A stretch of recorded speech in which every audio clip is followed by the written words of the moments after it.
actually came to Taiwan to learn Mandarin, and it's going pretty well so far. As I said, I really like it here. But yeah, the weather's really crazy. Like, I remember back in summer when it was really hot, because I just got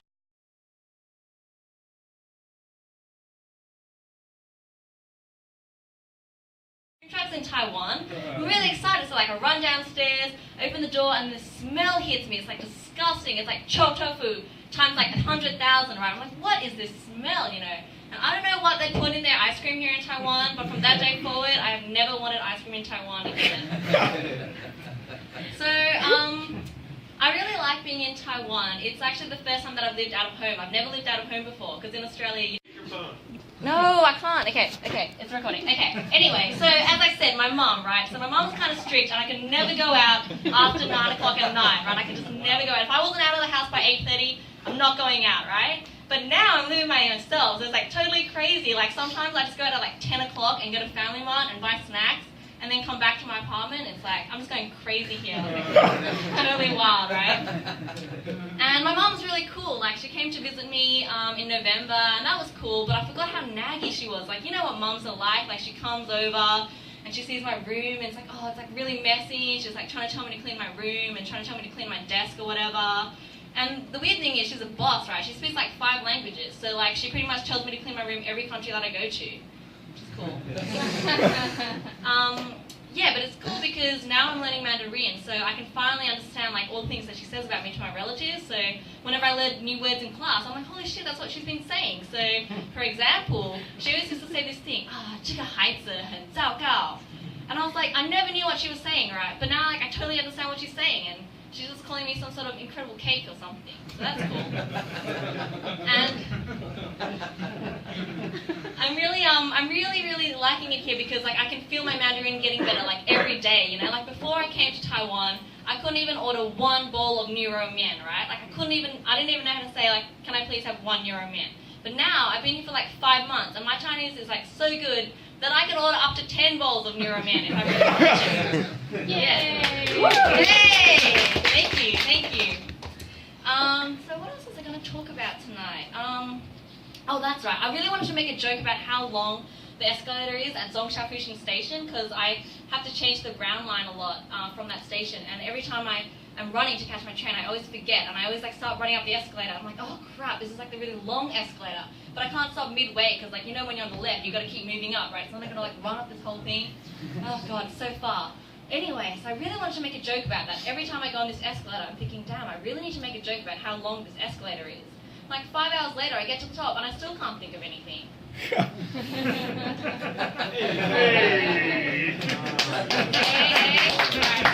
Let the one sink in for a little bit. So yeah, so learning Mandarin is cool, but I'm a student now, and that kind of means that I have to like ball on a student budget, right? Which is fine, you know, it's pretty cool. And luckily, when I got here, I got put in touch with this like women's organization, which is really cool. It's like an international women's organization, and they do a lot of great work in Taiwan and in America and a couple of other countries, giving financial support to female international students. The name is the International Nook for Developmental and Economic Respite, or just TINDA for short. And it's cool, man. It's cool. I got a scholarship, so I got like all my meals paid for the whole year, which is pretty cool. And let me tell you something about TINDA, which I have found out, right? And this is important. Now, I can see like a lot of guys in the audience, so take note of this. It's probably like the most important thing you're going to learn all night, right? You can always tell how much a girl likes you by which day of the week she offers to go out with you, right? Yeah. So for me, I don't go out with anyone on a Friday or a Saturday night, because what if they're boring and they're really lame and I just waste my Friday or Saturday night like going out with this loser, right? Unless they're really good looking, they don't get to go out with me on Friday or Saturday night. I save those nights for my friends, right?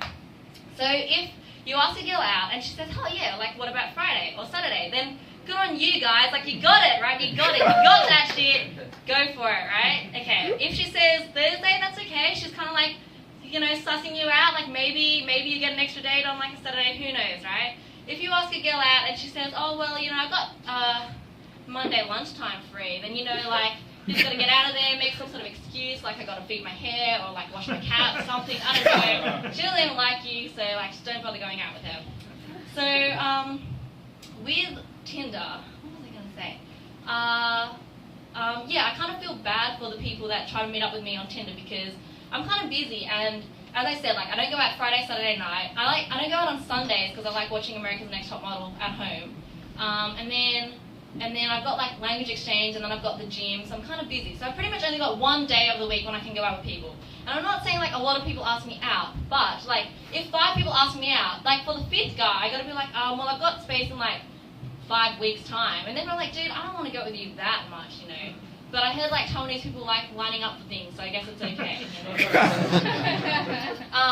Anyway, I just thought I'd finish with a story that happened to me about 2 weeks ago because I had to go get a health check for my resident visa because I'm applying for my resident visa over here. And the thing is, I don't really speak Mandarin very well because I'm learning it, right? But I'm Chinese, so everyone always speaks to me in Chinese, and they assume that I can understand what they're saying. And I'm really shy and kind of embarrassed at the fact that I don't really speak Mandarin very well, so I just like to pretend that I know what's going on. So if I'm at a restaurant and I order something, but I tick the wrong box or whatever, and they pull out the wrong meal, I will just pretend that that's what I want to eat. I'm like, yeah, man, beef noodles, I love that shit. Like I eat that all the time in Australia. That's totally what I wanted to order. So I went to this place, I went to the hospital, and they were all speaking Mandarin to me, and I didn't really understand what they were saying, but I just said like, oh, 对对, or like, 没关系, like, yeah, I kind of know what's going on. And they give me this sheet of paper, and then this lady like leads me into this other room, and then she closes the door. And I'm just like standing there, it's like kind of a small room, I'm like, I don't really know what I'm supposed to do in this room because I didn't understand what they were saying.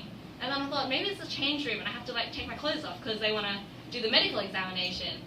And then I was like, I waited for a little bit longer and no one came in, so I was like, okay, I'm just gonna take my clothes off because I don't want the person to come in like while I'm taking my clothes off. So I took my clothes off, I'm in my underwear and I'm holding my like clothes in my hand. And then all of a sudden the door opens and this other nurse comes in and she says in perfect English, the dentist will see you now. Thank you very much, I'm Michelle Lee.